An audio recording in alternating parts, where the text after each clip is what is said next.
Halo guys, kembali lagi di Raha Realistis Studio.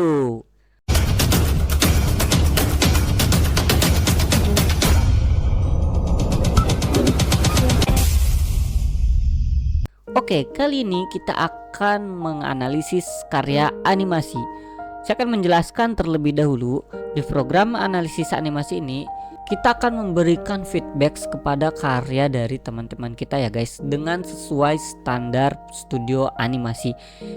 Ini sangat berguna terutama bagi kalian pemula yang tidak mempunyai mentor. Di sini saya membuka kesempatan kalian untuk mendapatkan feedback profesional walaupun kalian pemula, tapi kita akan mengusahakan feedback profesional dengan bahasa yang mudah dipahami, dan ini beneran gratis. Caranya mudah, dengan klik link di deskripsi lalu kalian isi formulirnya, dan kita akan memberikan feedback kepada karya kalian. Kita akan melihat karya dari teman kita terlebih dahulu. Yeah, I would question myself in the same situation and hold off a beat and consider the consequences. People were going to die! Yeah, I would question myself in the same situation and hold off a beat and consider the consequences. People were going to die! Di sini saya sudah memberikan notes yang mencakup keseluruhan dari karya animasinya.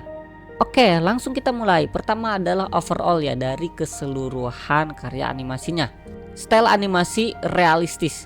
Di sini saya melihat animatornya itu entah dari referensinya atau emang tujuan dia membuat karya ini, dia ingin membuat style animasi yang realistis, bukan kartun, bukan semi realistis, tapi yang realistis. Aktingnya cukup terbaca bagi kita penonton, dia tuh sedang marah-marah, ngomel-ngomel atau apalah gitu, tapi cukup jelas. Hanya saja di sini dia terlalu over atau berlebihan, karena perhatikan gini ya, perhatikan 3 tingkatan nih guys.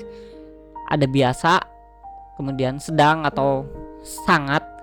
Misalkan marah yang biasa aja, marah yang tingkat sedang, dan yang sangat marah. Tapi ini di atas sangat marah gitu guys, jadi sangat marah. Nah, atau lebih enaknya sih overacting ya, itu biasanya sih kita kalau dapat revisi overacting, terlalu overacting, actingnya kurang berasa, actingnya terlalu monoton gitu guys, actingnya dipus lagi. Nah, ini terlalu overacting.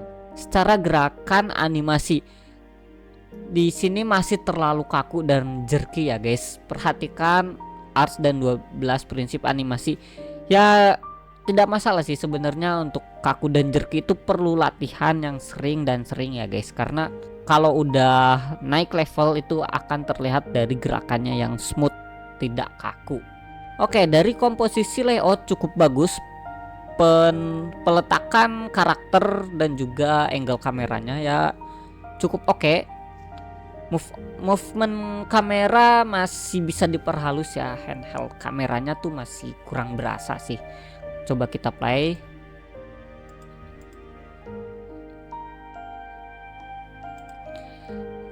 Nah, kita akan bahas kamera dulu ya, karena sedikit notesnya sih. Handheld kameranya masih kurang, misalkan dia pas ketika karakter naik, nah ini terlalu berbarengan. Jadi kalau bisa tuh si karakter agak naik dulu, agak tegak dulu, kamera baru mengikutin, jangan terlalu berbarengan guys.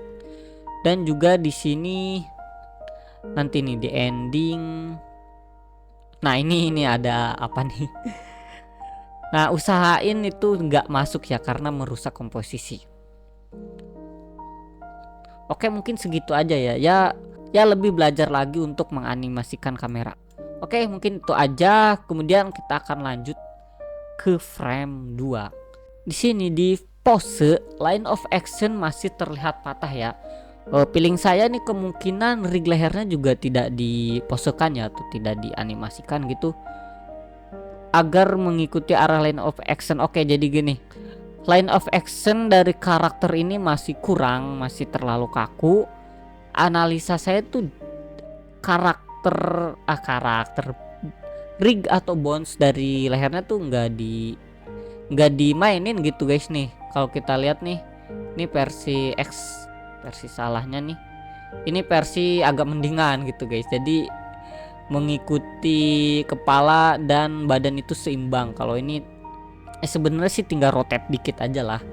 Dan juga ya perhalus lagi line of action. Line of action banyak kok referensinya di Google gitu guys. Dan itu sebenarnya mudah dipahami, cuman harus sering-sering berlatih. Oke, kemudian di frame 4, pose bahu terlalu mirror, usahakan asimetris. Wajah usahakan asimetris tapi jangan terlalu over karena style yang diinginkan adalah realistis. Oke, ini adalah contoh asimetris wajah. Nah, tapi ini terlalu terlalu kartun atau semi realistis gitu. Gitu guys, jadi nggak se over ini. Cuman kalau dilihat dari sini ini terlalu mirror. Bener-bener simetris gitu guys. Sebenarnya ini saya kasih oretan dikit ya. Ini bisa alis diangkat sedikit, yang ini diturunin, juga di arahnya tuh harus seimbang gini ya. Kemudian mulut bisa di rotate dikit, dinaikin. Jadi ya intinya jangan bener-bener mirror plek ketiplek gitu guys. Ini juga ada contoh, nah asimetris. Jadi kiri kanan tuh enggak bener-bener mirror gitu guys, enggak bener-bener simetris dah. Oke, lanjut. Ini juga contohnya. Ya bisa kalian carilah di Google ya, banyak kok contoh-contoh rumus asimetris pada wajah. Misalkan dia melihat ke sini, ya rumusnya gini ya. Rumusnya gini. Kalau dia melihat ke arah sini, berarti rumusnya begini. Kayak begitu. Oke, saya hapus. Oke, semoga dipahami ya. Oh, ini bahu terlalu mirror. Ini feeling saya sih benar-benar value-nya sama ya, malah terlalu mirror gitu guys. Mungkin bisa di yang sebelah sini diturunin dikit, yang ini agak atas atau didiemin. Jadi badan itu jangan benar-benar mirror gitu guys. Di sini frame 6 sampai 17 terlalu banyak bounce kepala. Jadi terlihat memantul-mantul. Sementara nih gerakan sangat cepat. Biasanya inilah yang bikin gerakan kaku. Oke, saya play dulu ya. Nah, dia akan sorry, saya lupa dialognya. Saya akan dengarkan terlebih dahulu. Oke, dia cuman ngomong ya sih sebenarnya. Oke, kita lanjut ya. Pas dia akan ke bawah dulu ya, kemudian ke atas, kemudian ke bawah lagi, dan ke atas lagi. Sebenarnya ini terlalu banyak ya. Nanti di sini dia akan membuat pola seperti ini, ke bawah, ke atas, ke bawah, ke atas. Sebenarnya kita bisa cukup persimpel aja dengan ke bawah lalu ke atas. Atau di sini kasih antik sedikit. Ini kan turun, kita cukup ke atas dikit aja, langsung ke atas dikit langsung ya. Jadi polanya nggak memantul-mantul. Soalnya kenapa, ini kan cepet ya guys, jadinya terlalu banyak bounce. Ini biasa yang membuat jerky guys. Tuh kalau kita play, ini sangat jelas banget membuat animasinya kaku. Kita bisa persimpel aja. Yang penting penegasan intonasi pas dia bilang ya itu harus berasa. Jadi nggak usah banyak pantulan gini. Mungkin dia melihat referensinya kayak begitu, tapi ya disesuaikan aja di animasinya. Oke, di frame 17 ini kita bisa persimpel, jangan kebanyakan bounce. Kemudian di sini di frame 28, kelopak mata di sini bisa diturunin ya, mengikuti gerakan alis yang turun sehingga lebih natural dan akan lebih berasa perubahan ekspresinya. Kalau saya lihat dia tuh sepanjang adegan ini matanya tuh melotot, tapi si alis matanya tuh naik turun. Naturalnya tuh kan ada namanya tuh apa ya, otot mata gitu. Sorry saya lupa guys, kalian bisa lihat aja di buku apa ya, bacaan Survival Animator Kids. Seingat saya itu, nanti saya akan kasih fotonya, ada otot-otot gitu guys. Pas dia turun, alis turun, di sini si kelopak matanya juga ya rada nutup gitu guys, rada turun. Kemudian di sini masih turun. Nah, pas alisnya naik, ini baru benar matanya melotot. Jadi enggak seadegan ini tuh, dari sini keseluruhan adegan ini tuh gak usah melotot terus guys, karena pertama monoton, kedua salah juga secara prinsip perototan wajah gitu. Semoga dimengerti ya guys. Oke, sini udah. Lalu di sini seharusnya pupil dulu gerak baru gerakan kepala. Oke, saya play perlahan. Nah, kan si kepala mau nengok ke arah sini ya. Itu seharusnya si pupilnya tuh udah gerak dulu guys. Jadi jangan barengan, jangan telat. Mungkin di sini tuh dia udah gerak. Jadi pupilnya yang ngelid kepala, si kepala yang ngikutin ngikutin pupil. Sebenarnya ini adalah teknik dasar ya bagi animator ya guys. Kalian bisa melihat banyak referensi animasi mata dan pupilnya ya guys. Jadi pas dia mau nengok kiri itu harusnya pupil dulu. Nah, seperti ini nih. Dia pupil dulu nih, pupil dulu gerak, baru kepala gerak. Nah, itu betul kayak begitu contohnya. Yang sebelah sini masih salah, yang sini udah benar. Tadi sampai jam berapa? 9. Nah, ini sudah benar ya, pupil dulu gerak baru diikuti kepala. Tetapi di pose ini pupilnya terlalu maksa, bisa agar lebih natural lagi. Kalau kita lihat ini terlalu terlalu maksa. Ini sampai kepotong gini guys si pupilnya. Sebenarnya ya cukup seginilah yang saya gambar hijau ya. Nah, ini juga nih maksa nih sampai kepotong banyak nih. Kalau kalian praktekin sendiri sakit mata guys itu. Karena kan kita membuat animasi tuh mengejar natural ya. Mengejar dari ya senatural mungkin, sealami mungkin dengan kondisi kita sebagai manusia yang nyata gitu guys. Apalagi ini kan sepertinya niat dari animatornya tuh pengen membuat animasi yang realistis. Oke, ingat ya, pupil harus usahain gerak duluan, basicnya begitu, dan jangan terlalu maksa sampai kepotong. Oke, next. Nah, di sini pose terlalu mirror, usahakan simetris. Dan pose tangan Aiki-nya terlalu jelas sekali tertahan sehingga kaku dan nembus-nembus. Hindari nembus-nembus sebisa mungkin dalam membuat animasi. Oke. Pose badan ini sangat jelas ya, simetris banget atau mirror gitu. Dan feeling saya, tebakan saya tuh ini pakai tangan Aiki. Karena ya pengalaman saya udah bisa tahu membedakan Aiki dan FK hanya dengan melihat video. Ini seperti tertahan guys. Coba nggak bisa digambar ya. Misalkan di sini dah, ini jari-jarinya nih. Itu nggak digerakin, nggak di animate.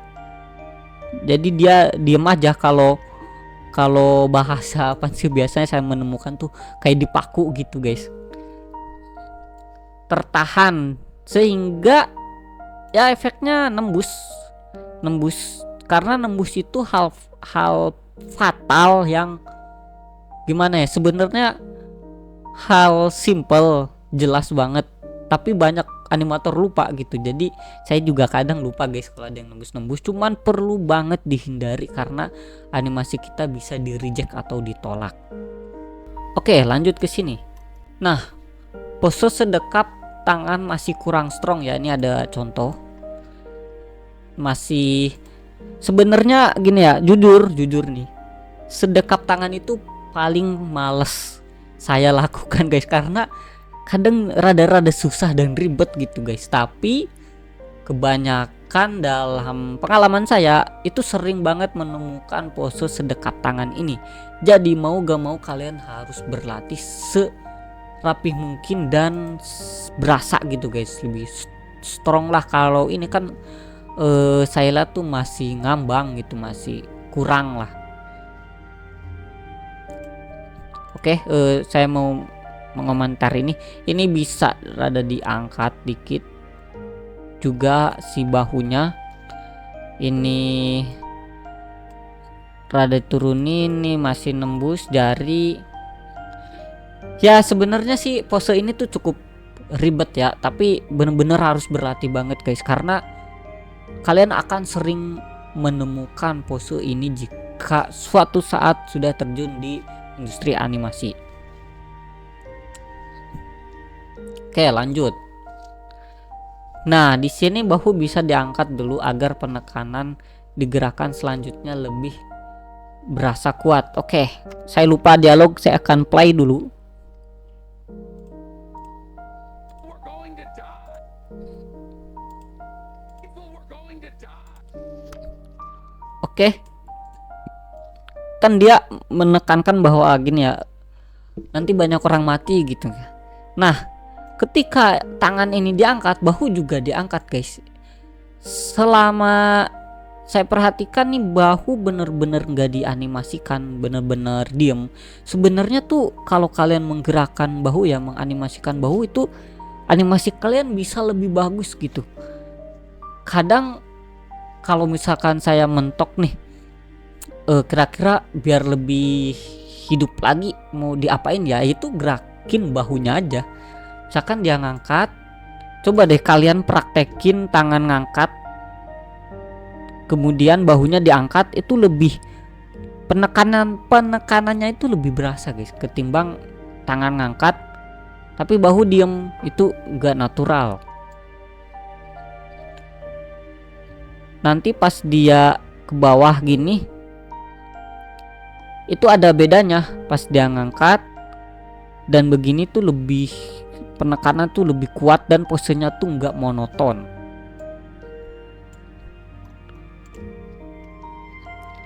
Nah, tadi kan saya sering bahas posenya terlalu mirror, gerakan juga jangan mirror, jangan barengan, yaitu harus ada delay salah satu ya. Ini kan bener-bener barengan nih, kiri kanan tuh turunnya naiknya bareng, turunnya bareng. Coba salah satunya tuh ditelatin 1 frame atau 2 frame aja, jadi nggak apa ya, nggak bener-bener simetris gitu guys, karena naturalnya tuh nggak bakal barengan kecuali kalian apa kayak gerak jalan gitu guys, itu kan harus seragam gitu ya. Biasanya itu yang membuat animasi kita lebih bagus lagi, nggak kaku guys. Oke. Kemudian di sini terlalu over lip sync, pose di sini bisa dikurangin lagi. Nah, ini mulutnya terlalu besar guys. Karena apalagi kan balik lagi, mungkin dia pengen realistis tapi ini terlalu kartun mulutnya guys. Kurang cocok aja. Jadinya aneh gitu. Ya mungkin niatnya agar lebih berasa teriakannya ya guys, tapi ya mungkin bisa dikurangin lah segini aja gitu, bukannya nggak sebesar itu. Sebenarnya masih bisa di push lagi kalau posenya tuh terlalu diem aja, tegaknya tuh tegak diem. Coba kalau rada maju dikit pas dia teriak, itu penekanan teriaknya akan lebih berasa lagi ketimbang dia diam di tempat. Oke, ini tiba-tiba muncul Jadi di sini komposisi udah bagus, pas ini muncul jadi rusak komposisinya ya. Usahain barang-barang hal-hal aneh yang bisa merusak komposisi itu hindari ya. Nah, kesimpulan akhir. Pertama, berlatihlah bisa dimulai dari mencari referensi video animasi dulu. Sebenarnya referensi dari video realistis itu bagus, tapi ini tahapan lebih lanjut karena cukup sulit menerjemahkan referensi realistis ke karakter 3D animasi, terutama pemula. Oke, maksudnya gini. Feeling saya animator ini menggunakan referensi dari manusia asli gitu guys, yang dimana gerakannya realistis tetapi nggak cocok dengan style karakternya, karena ini cocoknya tuh semi realis ya, kepala besar gitu, mata melotot besar gitu guys, itu kan cocoknya semi realis ya guys. Kalau saran saya sih coba berlatih dulu dari video referensi yang animasi 3D-nya. Kalau misalkan udah paham, terutama untuk mempelajari is in, is out, 12 prinsip animasi, baru coba dengan referensi manusia asli. Nah, biasanya tuh para profesional juga kalau menggunakan referensi manusia asli tuh nggak plek-ketiplek, diterapkan 1:1 gitu. Jadi dia biasanya menerjemahkan dulu, oh ini referensi manusianya gerakannya begini, diterjemahkan ke karakter style yang ini, kepala besar bla bla bla, style kartun atau style semi realis, nanti diubah gitu guys. Jadi kayak dikompert dulu, nggak plek ketiplek. Nah itu sebenarnya perlu latihan dan level yang lebih lanjut gitu, nggak langsung bisa tapi harus sering dilatih. Nah saran saya coba deh untuk referensi video animasi yang style 3D dulu gitu, jangan yang asli dulu, sampai 12 prinsipnya, pose, line of action dan lain-lain itu paham. Lanjut, pelajarilah 12 prinsip animasi terutama dalam adegan ini, is in, is out, pose, timing, art, karena masih kurang diterapkan sehingga membuat animasi kaku. Ya, 12 prinsip animasi itu wajib ya. Sebenarnya secara teori tuh kita nggak harus bener-bener tahu guys, tapi prakteknya harus bisa. Contoh misalkan jelaskan apa itu is in, is out. Is in, is out adalah bla bla bla bla, itu nggak perlu tahu guys. Kan timing adalah bla bla bla, itu kita nggak perlu menghafalnya. Tapi ketika membuat animasi itu udah di luar kepala, kayak pose tadi, misalkan pose ini mana ya, pose ya, misalkan pose ini juga harus sering dilatih karena pose itu sebenarnya kunci utama. Dan juga kalau dulu tuh saya biasanya begini, belajar membuat pose sebanyak mungkin dan secepat mungkin, karena membuat animasi itu yang capek itu bikin posenya sebenarnya, bukan bikin gerakannya. Bikin pose itu set melelahkan guys, apalagi kalau posenya tuh rumit-rumit ya. Contohnya ini sedekap, apalagi yang duduk sila itu rada susah, ketimbang menggerakkannya itu lebih gampang malahan. Lanjut, pelajari animasi blink, pergerakan pupil dan alis serta kelopak mata agar lebih natural. Banyak kok tutorial tentang cara menganimasikan mata. Nah, coba pelajarin dulu, praktekin. Kalau bisa pelajarin juga otot wajah. Itu akan membuat animasi kita lebih natural dan bagus ya guys. Kayak misal tersenyum, misalkan contoh nih, tersenyum nih, si kelopak mata bawah tuh akan terangkat dan ini akan menutup kayak gitu guys. Itu ada otot wajah, itu animator tuh perlu paham lah sedikit-sedikit gitu guys. Oke, mungkin segitu aja ya feedback untuk animasi karya dari teman kita.